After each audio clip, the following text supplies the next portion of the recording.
YG와 JYP의 책걸상.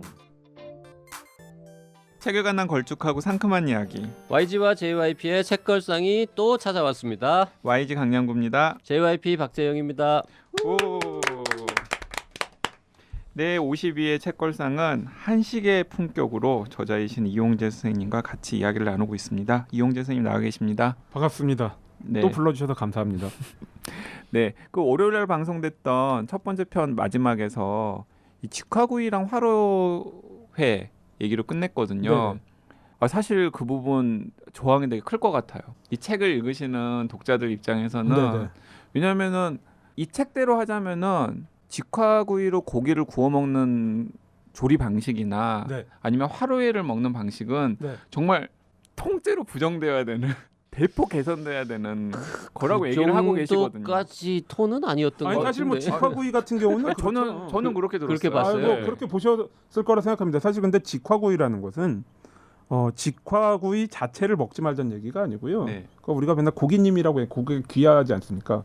어떻게 더 잘 먹을 것인가에 네. 대한 고민이 필요한 그러니까 건데 이제 그 이 책에 있는 내용을 잠깐 소개를 하자면 이런 겁니다. 그러니까 우리가 소고기라든가 돼지고기라든가 심지어는 최근에 유행하는 뭐 양고기 네네. 뭐 등등등을 이제 조리해 먹는 방식이 대부분 다 직화구이인데 천편일률적이라는 천편일률적이죠. 그리고 또 그 직화구이를 구워 먹는 방식은 좀 이렇게 약간 이른바 격조가 있는 그런 뭐 대부터 시작해서 이제 그런 동네에 있는 고깃집까지 이제 그냥 다 똑같은데 네네. 그런데 과연 그 직화구이라는 방식으로 고기를 조리해 먹는 방식이 최선의 방식인지에 대해서 이제 이 책은 문제 제기를 하고 있고 사실은 꼼꼼히 따져보면 최선의 방식이 아니다라고 주장을 하고 계시거든요. 그 직화구이의 문제는 뭡니까? 일단 그 생동감이 모든 것을 압도한다고 봅니다. 현장감. 이제 사실은 그 직화구이 한국식 직화구이가 테이블 바베큐라고 그래가지고요. 네. 이제 뭐 미국 같은 데서도 인기를 좀 얻고 있어요. 근데 이제 보면은 그 사람들이 직화구이 문화가 없는 게 아닙니다. 그러니까 미국에서는 아웃도어 바베큐. 마당에 그릴 하나씩 있고 그걸로 이제 구워 먹는데요. 그러니까 이제 좀 새로워 보이니까 인기를 얻는 거지만 뜯어보면 일단 식탁에 불을 올려놓는다는 게 너무 뜨겁습니다. 대부분 맞아요. 너무 뜨거워요. 그 숯불이 뭐 적외선 뭐 그런 거 얘기하자면 몇백 도가 되니까 일단 너무 뜨겁고요. 그러다 보니까 고깃집 환경이 굉장히 열악하잖아요. 그렇죠. 뭐 환기가 있어도 옷에 냄새 배는 거는 물론이고요. 환기 없는 경우도 있고요. 네. 그러니까 저희 동네는 환기 시설이 없는 곳이 굉장히 많습니다. 자, 그래서 사실 이제 일단 너무 뜨거워서 얼굴에 항상 열이 있습니다. 맞아요. 그러니까 고기를 요즘 이제 사실은 그런 직화구이 한식 직화구이인데 와인이나 위스키 파는 곳들도 있거든요. 조금 더 현대적인 요소들을 도입하는데 툭불 등심 이런데. 네, 뭐 굳이 네. 뭐 하여튼 많이 네, 있습니다. 네. 그곳이 아닌. 근데 이제 항상 식탁에 뜨거운 불이 있으니까 와인 같은 것들도 온도가 굉장히 금방 변해요. 그렇죠. 네, 네. 그리고 이제 사실 본질적인 차원에서 문제는 고기가 과조리 됩니다. 그러니까 왜냐하면은 그 숯불이든 가스불이든 그러니까 과조리 된다라는 말은 그러니까 뻣뻣해지는 거죠. 소위 우리 육즙을 너무 좋아하시거든요. 아까도 뭐 스테이크 육즙 가두는 거 너무 좋아하시는데 사실 한식 직화구이는 육즙이 날아가 버립니다. 왜냐하면 일단 고기를 최대한 잘게 썰어서 불에 올리죠. 그럼 이제 육즙이 많이 그러니까 수분이 과조리가 되면서 수분이 없어지는 거죠. 이제 또 그거를 가위로 잘라버립니다. 그러니까 과조리 하면은 아마 감이 안 오실 텐데 네. 이 책에 나와 있는 에피소드로 뭐 언급을 해주면 삼겹살 네. 직화구이가 너무나 우리는 익숙하잖아요. 삼겹살은 당연히 직화로 네. 먹어야 되는데 사실은 그게 삼겹살 조리법 최적의 조리법은 아니다. 근데 왜냐하면은 겹이 너무나 뚜렷하기 때문에 고기는 겹이라는 건 그 지방과 지방과 단백질. 삼겹이니까요. 네. 예. 그러니까 살코기와 비계, 소위 비계의 그 켜가 너무 뚜렷하니까 구워 보면은 기름은 계속 빠져나오고요. 그다음 위에 그 고기 부분은 금방 푸석해집니다. 그러니까 사실 직화구이의 현장감이 굉장히 좋긴 한데 먹다 보면 뻣뻣해지는 거죠 한마디로. 그러니까 사실 직화구이가 삼겹살에 맞는 조리법인가? 그 과조리하고 네. 웰던하고는 다른 겁니까? 같은 겁니까? 과조리와 웰던은 글쎄요. 웰던이 예를 들어서 먹는 사람이 웰던으로 먹겠다라고 얘기했으면 레스토랑에서는 뭐 고민은 좀 하겠지만 물론 안 하겠다고 하는 셰프도 있을 겁니다.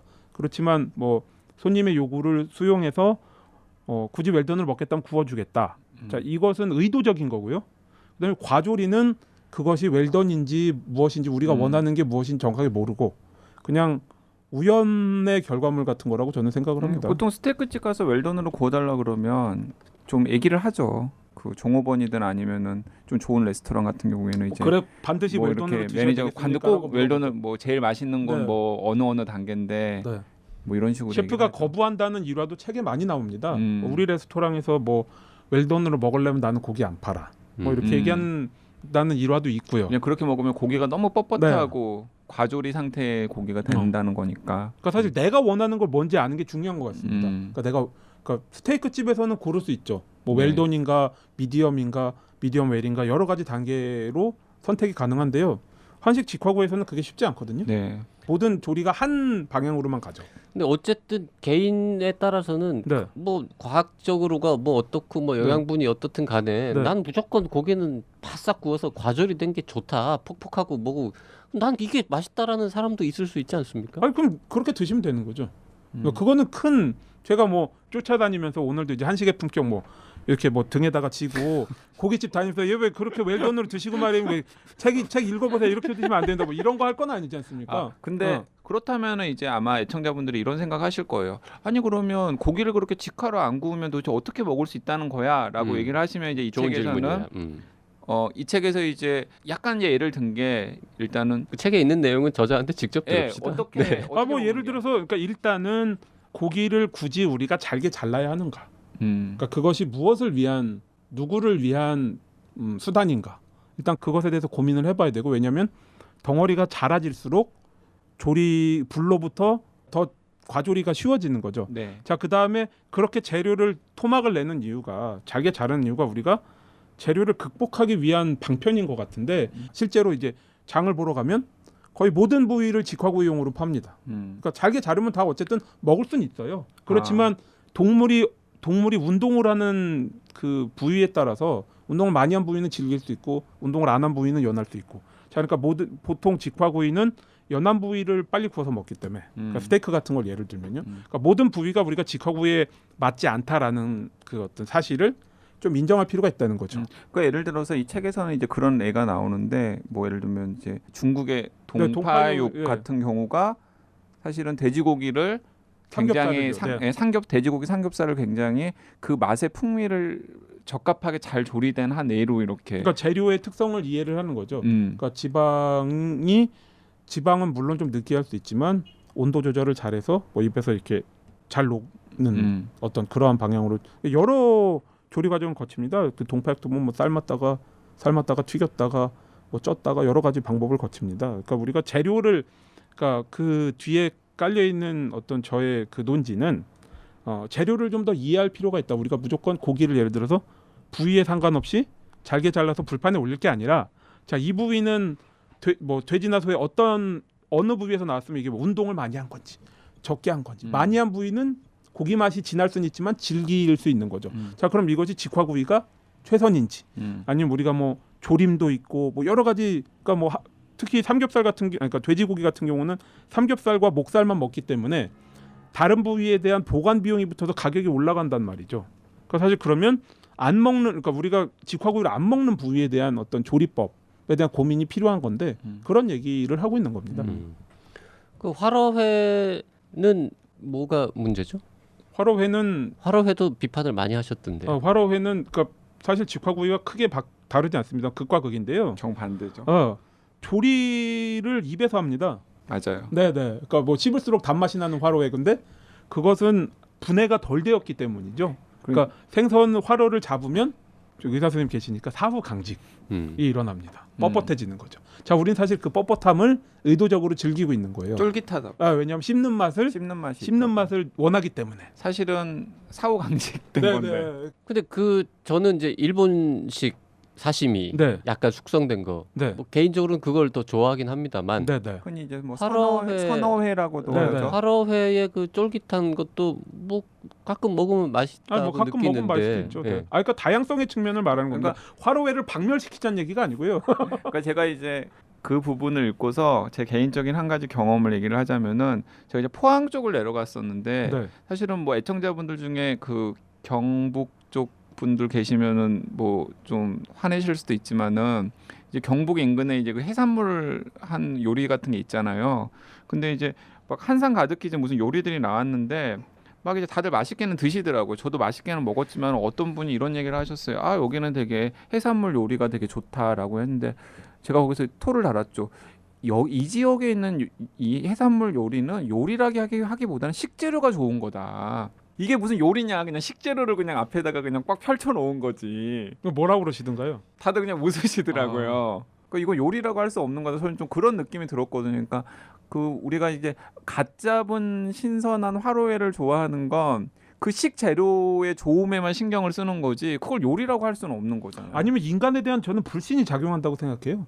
왜냐하면은 생선이 예민한 재료이긴 합니다. 맞아요. 금방 부패하고. 네, 그러다 보니까 관리가 중요한데 자 그럼 막 뭐 별의별 얘기가 나오지 않습니까? 우리 무슨 일본 만화들 보면 100권짜리에 뭐 생선의 머리에 침을 놔가지고 기절을 시켜서 최대한 살려서 뭐 회를 뜨고 막 그런 얘기도 나오고요. 그러니까 사실은 굉장히 그 예민한 사람의 손이 필요한 건데 우리가 그것을 좀 불신하고 있다고 저는 보는 겁니다. 기술이 부족하다 뭐 이렇게 말할 수도 있지 않습니까? 생선을 다루는 기술이 부족하다. 기술의 이전에 저는 이해가 부족한 건 아닌가라고 생각하고 있습니다. 그러니까 기술과 이해는 좀 약간 별개의 문제 같은데요. 그러니까 오히려 기술은 뭐 읽다 보면은 예를 들어서 요즘 뭐 씹는 맛을 살리기 위해 이렇게 썰면 된다라는 인터뷰 같은 것도 제가 읽어본 적이 있습니다. 그러니까 그것은 기술의 차원에서는 어쩌면 어느 한 방향으로 이해를 하고 있는 거겠죠. 그렇지만 거듭 말씀을 드리는 것처럼 이 재료는 어떤 재료고, 그러니까 여러 가지 상태의 최적점이 존재할 수 있는데 우리는 너무 그 싱싱함과 씹는 맛에 집착하다 보니까 화로에 한 가지만 존재하는 것이 아닌가. 그것이 이제 저의 어떤 지적이죠. 그러니까 물고기 같은 경우에도 그 물고기의 그런 상태나 아니면 종류에 따라서 굉장히 다양한 형식으로 요리를 만들어서 즐길 수 있는 가능성이 충분히 있는데도 그렇죠. 불구하고 모두가 다 화로회를 선호하다 보니까 발전이 없다. 네. 그것은 유통의 문제까지도 생각해봐야 됩니다. 그러니까 요리의 문제가 아니라 그러니까 그냥 바다를 떠온 것 같은 자동차에다가 큰 트럭에다가 바닷물과 함께 생선을 그러니까 물고기 운반하지 않습니까? 그리고 집 앞에 어항에서 살아 있어야 돼요. 네. 근데 그 살아 있는 상태가 사실 얼마나 좋은 상태인지 모르죠.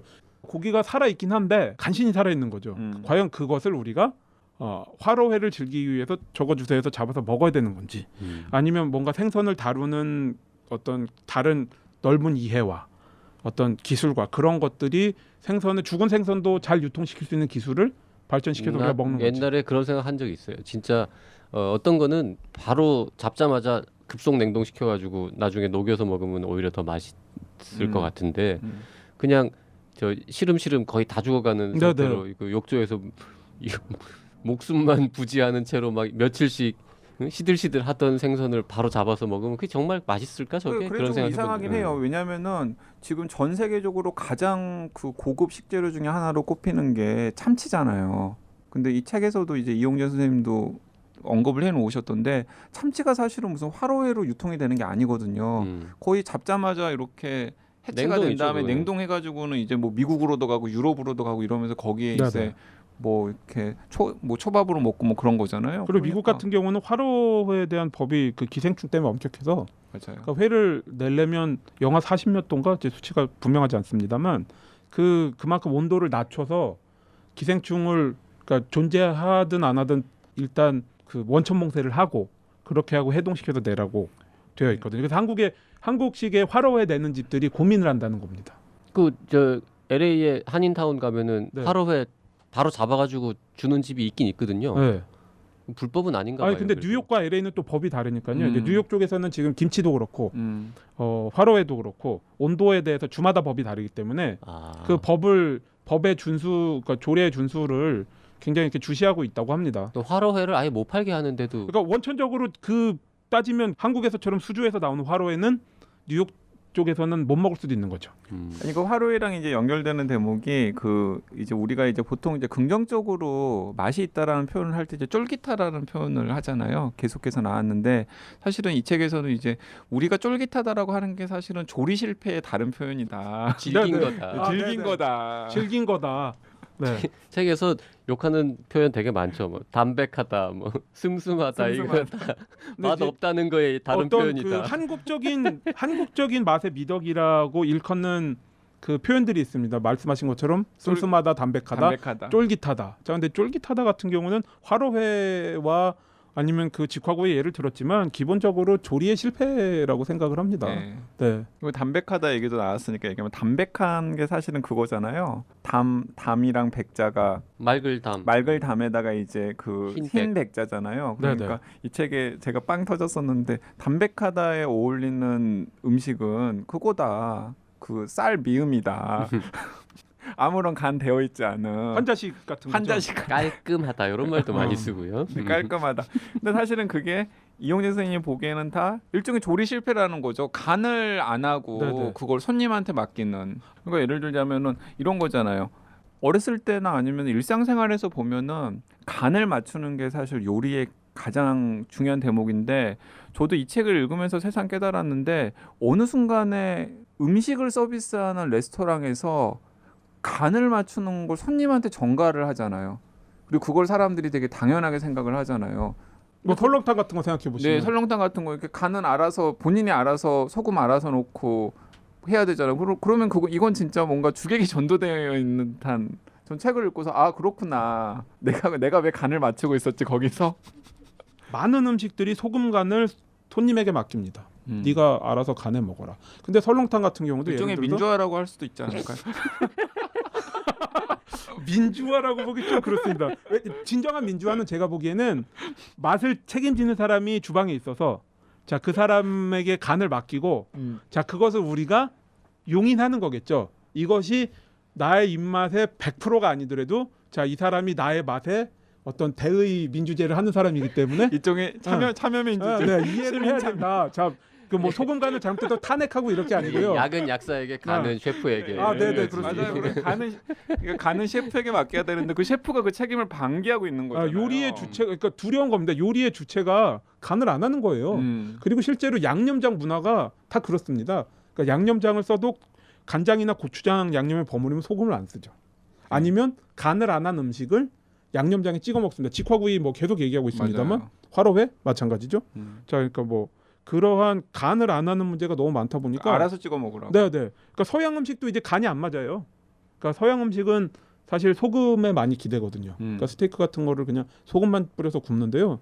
거의 간이 안 된 상태로 냅니다. 그리고 여기 옆에 소스에다가 네, 찍어 뭐 소스에다 먹으라고. 찍어 먹을. 근데 이제 그 설렁탕의 예를 들었지만 우리가 다 완성된 음식에 소금을 더하는 거고, 자 소금을 더해서 열을 가하는 것과 완전히 다르죠. 맛의 결과물은 다르거든요. 다르죠, 당연히. 한식에서도 요리책에 보면 뭐 소금을 마지막에 넣고 한 소끔 끓인다. 꼭 끓여야 맛이 한데 어우러진다라고 생각하거든요. 근데 그러한 과정이 없으면 사실 소금을 결과적으로 더 많이 먹게 되지 않는 것은 아닌가 우려합니다.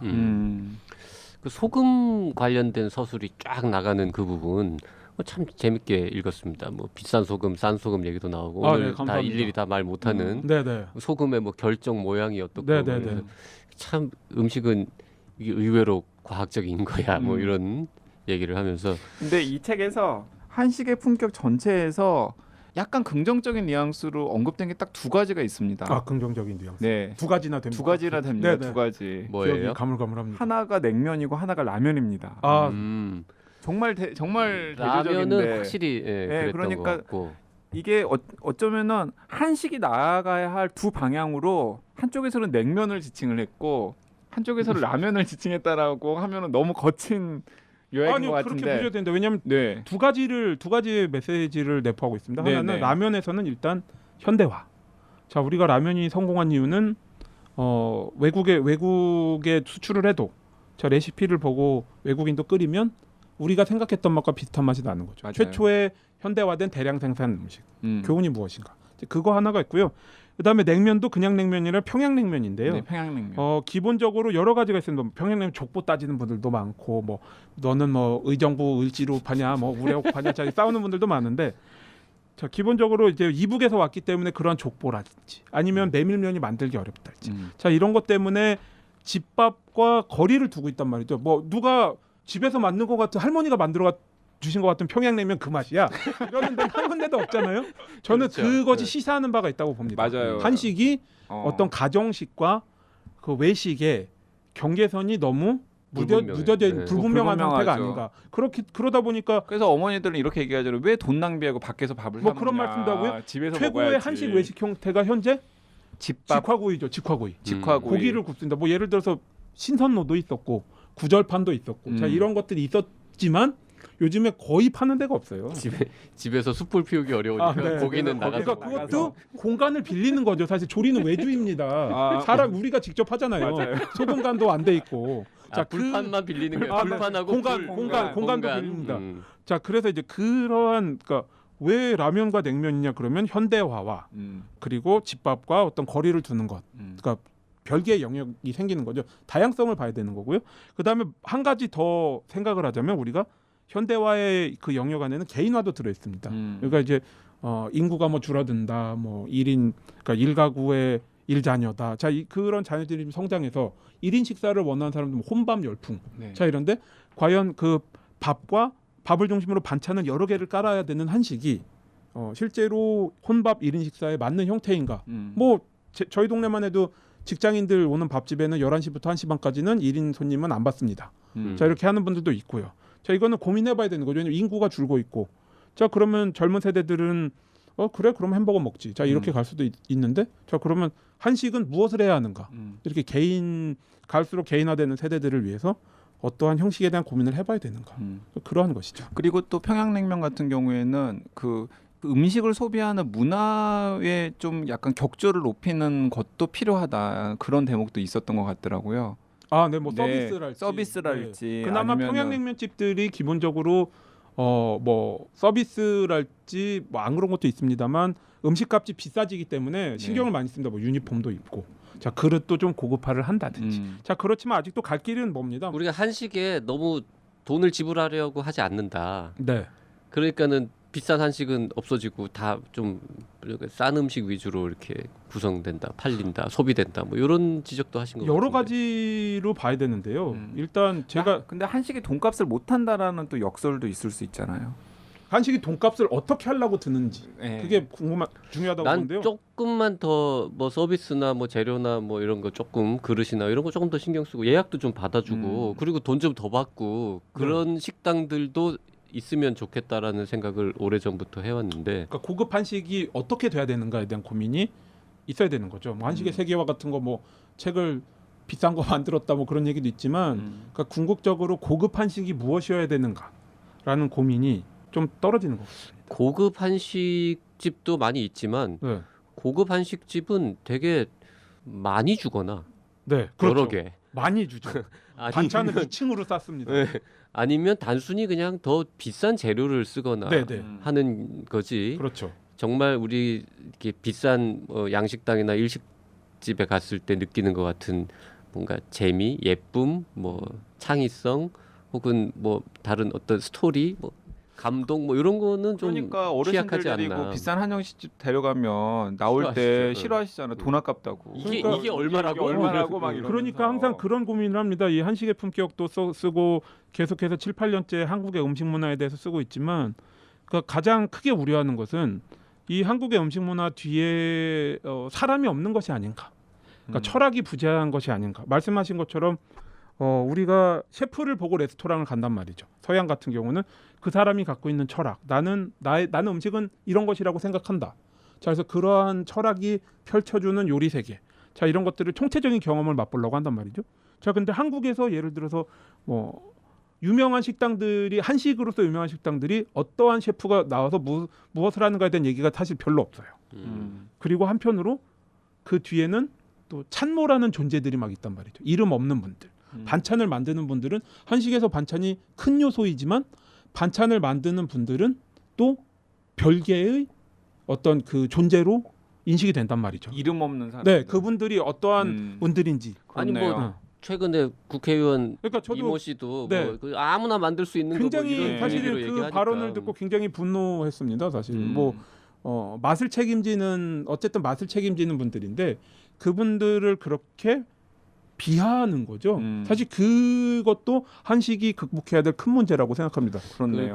그분 발언 듣고 정말 한꺼번에 저렇게 세 직종을 다 비하하는 것도 쉽지 않은 일인데. 그리고 거기에서 더 중요한 얘기가요. 그 발언을 보면 인건비가 올라가서 재료의 단가가 떨어질 것을 우려한다라는 얘기가 나왔단 말이죠. 그러니까 그것도 굉장히 생각해봐야 됩니다. 왜냐하면 일단 인건비 자체에 대한 어떤 사람을 취급하는 것도 문제지만 우리가 그러니까 한국의 매체에서 특히 여름에 냉면이나 아니면 커피 같은 것들 얘기가 나올 때 단가 얘기를 너무 많이 해요. 네, 맞아요. 왜냐하면 음식이 재료로만 만들어지는 게 아니죠. 재료가 있지만 그러니까 계속 말씀을 드리는 것처럼 사람이 어떻게 재료를 다루는가에 따라서 같은 재료가 수없이 다양한 음식이 되죠. 그럼 사실 제일 중요한 건 사람인데요. 우리가 뭐 그런 기사를 쓰면서도 사람 사는 세상을 만들어보자 이런 얘기하면서도 사람에 대한 얘기가 없는 거예요. 그러면서 커피는 원두값이 얼마인데 왜 커피값이 5,000원, 6,000원인가? 자, 그럼 예를 들어서 뭐 콩을 잘 구워서 좋은 기계에 세심하게 내리면 자, 같은 콩이라도 가치가 올라가는 거죠. 그 모든 것은 사람에게 달렸잖아요. 우리가 그러한 부분을 간과한다면 사실 한식이라는 게 뭐 비단 정말 밥과 반찬이 아니라 한국 식문화가 발전을 할 수 있는가에 대한 우려를 많이 합니다. 근데 오늘 얘기를 듣고 보니까 진짜 한식의 뭐 식문화뿐만 아니라 여러 가지의 진짜 이게 사람이 없음, 사람에 대한 네. 신뢰 부족 그런 게 다 깔려 있다라는 느낌이 그러니까 제가 이 상당히 책을 드네요. 굉장히 오래 썼습니다만 한 거의 3년 정도 썼는데요. 쓰면서도 가장 괴로운 게 그거였습니다. 그러니까 이 모든 어떤 그 음식의 문제들을 이렇게 한꺼번에 보면 굽어 보면 사실은 사람의 부재, 철학의 부재, 또 혹은 개념의 부재. 자, 이런 것들이 그 모든 음식에 걸쳐 있는 것이 아닌가. 사람 없음, 사람에 대한 존중 부족, 네네. 사람에 대한 신뢰 부족 이런 것들이 전부 다 얽혀가지고 이제 결과물로서 그래서 이런 맛없음이 나오는 거죠. 네. 그 뭐 오늘 시간이 다 돼 가는데 못한 얘기 너무 많아요. 네, 못한 얘기 너무 만두, 많지만 순대 문제점, 특히 손만두. 그러니까 손만두는 뭐랄까요? 안타까운 음식이죠. 손만두 자체가 맛이 없는 거죠. 그렇게 힘들게 공들여 만드는데 3,000원에 팔리는 거 이거 네. 정말 그러다 보니까 뭐 좋은 재료를 쓸 수도 재료가 없고요. 후져지고 이런 거. 그냥 손에 너무 집착을 하는 거죠. 우리가 그러니까 일상 음식도 다양한 가격대에서 다양한 퀄리티로 존재할 수 있는데 네. 거듭 말씀을 드리자면 사람의 부재가 커요. 그것을 기획하는 사람이 있어야죠. 그리고 정말 그 의문이 아니라 대놓고 패배를 당한 많은 또 가게의 음식점의 실명들도 나오죠. 실명들이 뭐 있죠. 일부 뭐 족발집도 나오고 네. 뭐 등등 곰탕집 뭐 이렇게 네. 네네. 그런 가게 사장님들이 뭐 전화하거나 뭐 아니, 욕하거나 이러진 않습니다. 뭐 안 읽으시겠죠. 안 읽으셔서 네. 누가 그래도 읽어보고 알려줄 걸 옆에서. 돈 버는 재미가 있으셔가지고 안 읽으시겠죠. 그 저는 이 책을 쭉 읽으면서 이 책을 읽어야 할 뭐 지금 와서 읽어봐야 무슨 소용이 있겠습니까만은 이 책을 읽어야 할 대표적인 사람으로 한 명 떠올랐어요. 김윤옥 여사. 네. 이름도 벌써 이제 네, 가물가물. 가물가물합니다. 네. 누구더라? MB의 그분. 네. 누구 와이프였지? 세계화를 한식 세계화한다고 네. 그렇게 돈 많이 썼는데 만약에 우리 이용재 선생님한테 뭐 새 정부에서 한식 세계화에 뭔가 과제를 딱 네. 주고 네. 그때 저 MB 때 썼던 것만큼 막 돈 되게 예산 되게 많았죠. 그 돈을 막 줬어. 한식 네. 세계화 위원장 그리고 백지수표 딱 주면은 백지수표. 뭘 하시겠습니까? 예를 들어서 뭐 한 1년에 한 100억씩 앞으로 한 5년간 써봐라. 그럼 뭐 하실래요?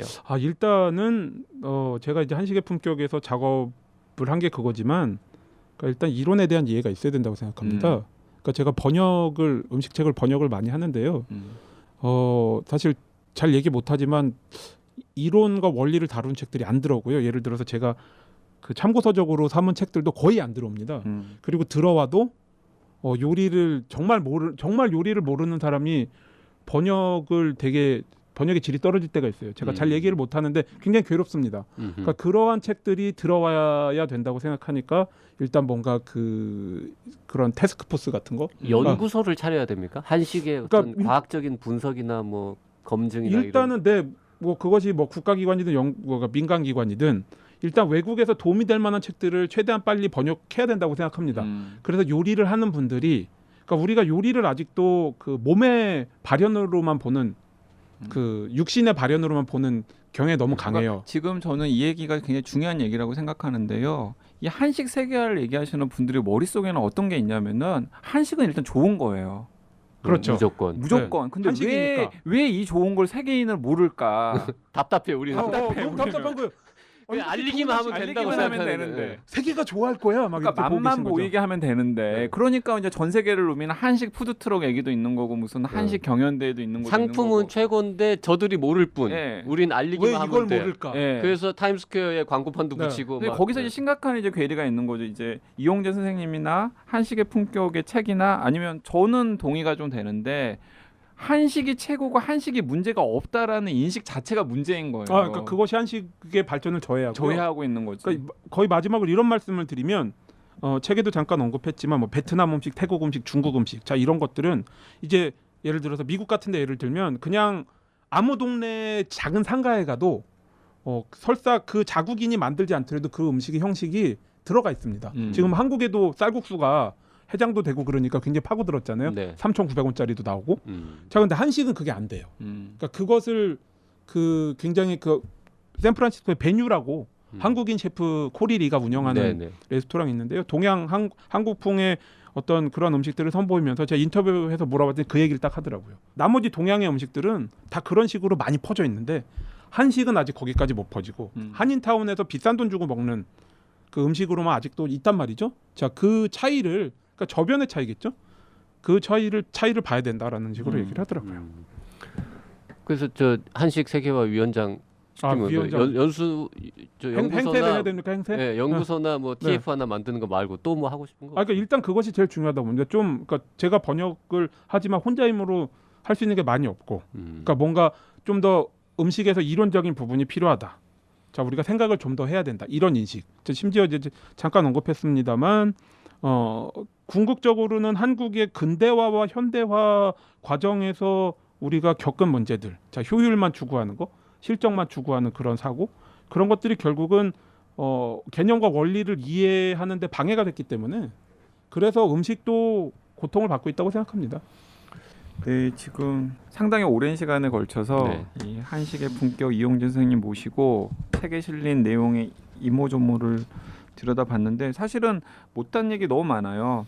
책이 이 한 시간에 리뷰를 하기에는 너무 두꺼워요. 네, 이게 사실 두 권입니다. 이거는. 참기름 얘기도 전혀 참기름 얘기도 못했고, 재밌었죠. 네. 그리고 이제 우유, 치즈 이런 후식 얘기도 얘기 못했고, 못했군요. 후식 얘기도 못했고, 한국은 왜 후식이 취약한가? 쌀이냐 밥이냐 빵이냐 이 얘기도 못했고, 본식이 너무 달아서 후식은 오히려 단맛을 뭐 이런 얘기도 다음에 또 불러주십시오.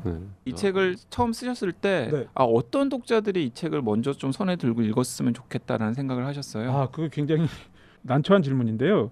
사실은 이 책을 쓰는 과정 내내 어떤 독자가 읽어야 되겠다라는 생각을 못했습니다. 완전히 백지에서 시작했어요. 그러니까 이 책을 써야 되겠다라고 마음을 먹고 시작을 했지만 한식의 문제가 너무 한 덩어리로 얽혀 있기 때문에 생각을 또렷하게 못했습니다. 그러다 보니까 거의 그냥 저 자신에게 던지는 질문에 대답하는. 그러니까 왜 내가 한식에 대해서 왜 문제점을 느끼는가? 그 이유는 무엇인가? 그다음에 개선은 어떻게 해야 되는가? 자, 그러한 것들을 스스로 묻고 답하고 정리하기에 바빴기 때문에 사실 누가 이 책을 읽어야 되겠다는 생각을 못했습니다. 그게 솔직한 답이 되겠네요. 근데 저는 독자 입장에서 이 책에 약간 절박한 저자의 진심, 마음 같은 게 느껴지기는 했어요. 그게 뭐 가끔씩 때로는 이제 좀 날이 서 있기도 하고 어떤 분에게는 독설처럼 보이기도 하고 그렇기도 하지만은 기본적으로 되게 이 이용재라는 저자가 지금 우리 한식에 대해서 굉장히 많은 고민을 했고 그 자신이 고민하는 내용들을 좀 세상이랑 좀 절실하고 좀 절박하고 진정성 있게 소통하려고 하는구나 하는 느낌을 저는 깊이 받았고 감사합니다. 예, 그러면서 미처 평소에 우리 먹을거리에 대해서 생각하지 못한 것들을 좀 많이 생각하는 계기가 되었습니다. 긴 거 빼고는 다 훌륭한 책이라고 생각합니다. 감사합니다. 그리고 저는 그 한 권 사두고서 이렇게 관심 있는 분야부터 이렇게 조금씩 읽으셔도 굉장히 재밌을 것 같다는 생각이 들고요. 그리고 중간중간에 보면은 이제 유명 맛집에 대한 가차없는 평, 디스 이런 것들이 많이 나오기 때문에 모든 식당들을 다 실명으로 썼으면 더 재밌었을 것 같은데 실명도 있고 좀 익명도 있고 그렇더라고요. 말씀드린 것처럼 굳이 그게 뭐 두렵다기보다 그냥 맥락 속에서 약간 그 극적인 효과 오히려 어차피 아시니까 이렇게 쓰면 오히려 더 재밌게 생각하시지 않을까. 왜냐하면 사실 저는 그 완전히 다른 쪽으로 그 블로그랄지 잡지 같은데 레스토랑 리뷰들을 썼기 때문에 이 책은 사실 그러한 실제 그 업장의 상호를 공개하는 것이 목표는 아닙니다. 그냥 예로 드는 거지. 그런 음식들에 대한 담론은 다른 쪽에서 하고 있는 거죠. 상당히 두꺼워서 책 읽기를 포기하실 수 있는 분들을 위해서 말씀드리면 그냥 일반인들, 그냥 인문 서적 하나 읽는다고 생각하는 일반 독자들은 일부만 읽어도 될 것 같고요. 네네. 음식과 관련된 뭔가 일을 하시거나 뭐 식당을 하시거나 아니면 뭐 식료품 관련 회사에 다니시거나 뭐 음식하고 비즈니스가 연결되는 분들 혹은 뭐 음식 관련 정책을 펴거나 뭐 연구하시거나 뭐 이런 쪽의 분들은 2부까지 읽으시면 될 것 같습니다. 아, 정말로 문제작이니까 그냥 이렇게 괜찮은 교양서 한번 읽어봐야겠다. 특히 내가 먹는 먹을거리에 대한 교양서 읽어봐야 되겠다라고 생각하시고 그냥 드시면은 정말 새로운 보시면 책을 보시면 정말 새로운 진짜 독서 경험이 될 수 있을 거라고 생각을 합니다. 네, 강추합니다. 오늘 출연해 주셔서 감사합니다. 네, 감사합니다. 다음 시간에 다시 돌아오겠습니다. 고맙습니다.